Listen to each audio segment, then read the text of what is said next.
আসসালামু আলাইকুম রহমতুল্লাহ বারাকাত। দর্শক শ্রোতা, কি ভাবছেন আমি এখন কোথায় আছি? না, আমি এখন আছি বরিশালের ঐতিহ্যবাহী আটগড় কুরিয়ানা।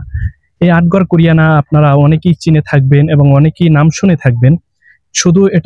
শুধুমাত্র বাংলাদেশের মানুষের চিনে না, এটা বহির্বিশ্বের অনেক মানুষ এখানে ঘুরতে আসে, অনেক পর্যটক এখানে আসে শুধুমাত্র এই আটঘর কুরিয়ানার ঐতিহ্যবাহী নাম শুনে, এবং এখানে এসে সত্যিকার অর্থে অনেক কিছু উপভোগ করতে পারে।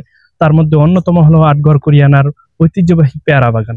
আর আমি এখন আছি ঐতিহ্যবাহী সেই পেয়ারা বাগানে। আপনি দেখতে পাচ্ছেন আমার চারপাশে পেয়ারা গাছ দেখতে পাবেন। পেয়ারা গাছে এখন ছোট ছোট ফল ধরছে, এখনো ফল পাকা ধরে নাই, হয়তো বা আরো 1 মাস বা 15 দিন পরে এই ফলগুলি পেকে যাবে, তখন মানুষের একটা ভিড় থাকবে।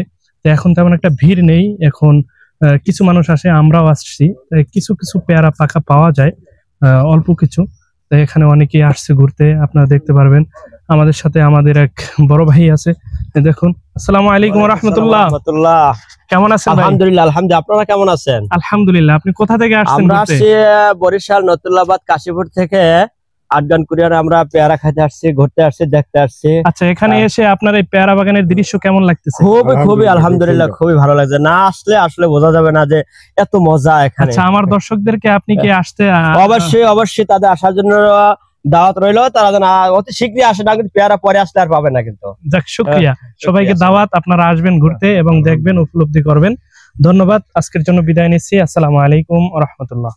আমাকে বানাও গো এমন সুজন, আচরণে ভরে যেন মানুষের মন। আমাকে বানাও গো এমন সুজন, আচরণে ভরে যেন মানুষের মন।